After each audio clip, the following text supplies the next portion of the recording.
The government complex in Arlington was designed to look bland, anonymous, and unremarkable. That was precisely the point. Rows of rectangular glass offices blended into the skyline, indistinguishable from accounting firms and insurance headquarters. To anyone passing by, the building that housed the Department of Defense Records Division looked like just another piece of bureaucratic concrete. Inside, the fluorescent lights hummed, typewriters clattered in the basement, and the air always smelled faintly of burnt coffee. Civilian clerks in beige cardigans moved through endless filing cabinets, logging classified reports and clearing sealed envelopes between departments. Most of them were invisible to the generals and colonels who stomped through the halls in polished boots. At least, that was how it was supposed to be. Among the clerks was Anna Weber, a quiet woman in her early 40s. She had been working in the records division for nearly 7 years. Thin-framed glasses perched on her nose, and her graying-brown hair was always tied back in a no-nonsense bun. She carried a stack of files from desk to desk, kept her head down, and rarely spoke unless necessary. To her co-workers, Anna was simply the file lady, dependable, silent, and efficient. Nobody asked questions about her past, and she never offered answers. The colonel arrives. On a damp Tuesday morning,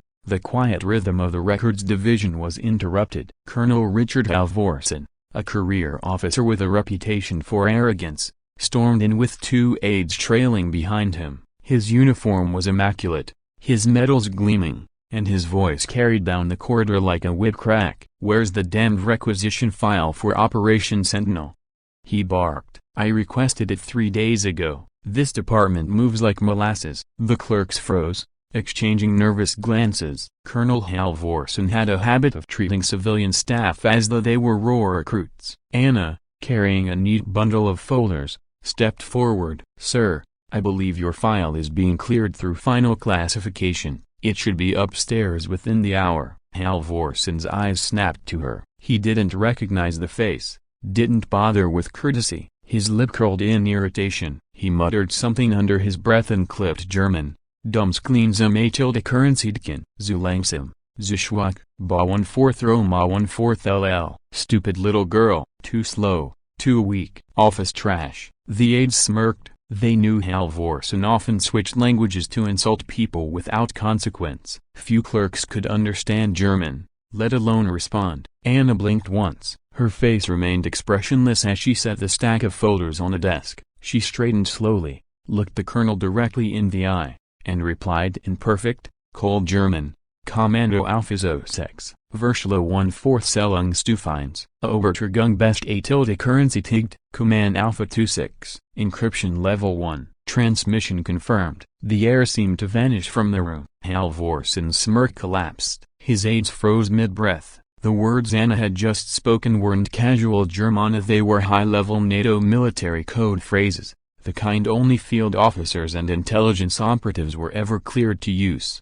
For the first time in years, Colonel Halvorsen's voice faltered. Where did you learn that?" the clerk revealed. Anna calmly adjusted her glasses. "Colonel, your file will arrive in precisely 51 minutes. If you need anything further, you may request it through proper channels." Her tone was icy, her posture unshaken. She turned back to her work, as though nothing had happened. But Halvorsen could not move. The cadence of her code phrase was flawless. Not a hesitation, not a misplaced syllable. Whoever this clerk was, she had once been part of the military's most secret communications network. Halvorsen's mind spun. Those phrases had been retired years ago, after the Balkan operations. Only a handful of people, signals officers, code clerks, and certain special operations liaisons had clearance to use them. Many were now retired, some dead. He suddenly remembered a classified after-action report buried deep in archives.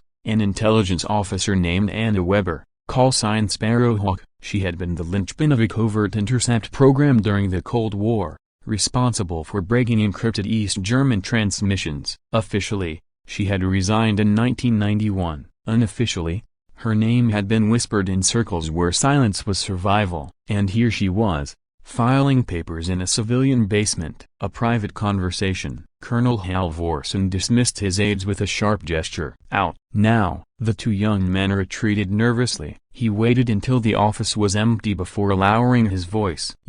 Where did you learn those codes? Anna's eyes flickered up from her paperwork. Her gaze was not deferential, it was sharp, calculating, like a hawk judging whether a mouse was worth its time. I didn't learn them, Colonel, she said softly. I wrote them. The words hit him harder than a rifle butt. Anna returned to her files as though she hadn't just upended the colonel's world. The clatter of typewriter keys filled the silence beyond the office walls. Halvorsen leaned closer. That's impossible. The encryption ciphers came from my desk in Munich, 1986, she interrupted flatly. Before your commission, before you ever earned those polished boots. Halvorsen's mouth opened, then closed. For once, he had no words. Whispers in the halls, rumors spread like wildfire through the records division. The aides, though sworn to discretion, could not contain what they had witnessed. Clerks whispered in break rooms. Officers exchanged knowing glances. Who was Anna Weber,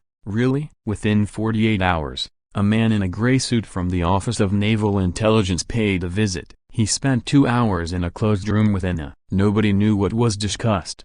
When he left, he saluted her. Not the perfunctory courtesy shown to a civilian, but the crisp respect of a subordinate to a superior. Colonel Halvorsen, meanwhile, found himself increasingly uneasy. Every time he passed the quiet clerk, he felt the weight of unspoken knowledge pressing down on him. Flashback at the Sparrowhawk. In the winter of 1987, a safe house outside Leipzig had buzzed with tension. The Berlin Wall still loomed, and the Cold War shadow stretched long. Inside the safe house, Anna Eden in her late 20s sat hunched over a bank of radios and cipher pads. Her fingers flew across the keys, decoding intercepted East German transmissions faster than her team could translate them. Message confirms Soviet armor moving to Ga-Pilkrolitz, she said, voice calm despite the stakes. But they're disguising it as agricultural transport. They'll cross the border at dawn, the field commander swore. Without Anna's interception, NATO would have been blindsided. Her code name had been Sparrowhawk, small, quiet, and deadly precise. She had saved lives not with bullets, but with silence and symbols. And then, as the wall fell and the Cold War thawed, she had disappeared into anonymity. Present day a test. Halvorsen couldn't let it go. His pride demanded resolution. The idea that a mere clerk could hold power over him gnawed like rust. One evening, long after most staff had gone home, he cornered Anna in the filing room. You think you can embarrass me with parlor tricks?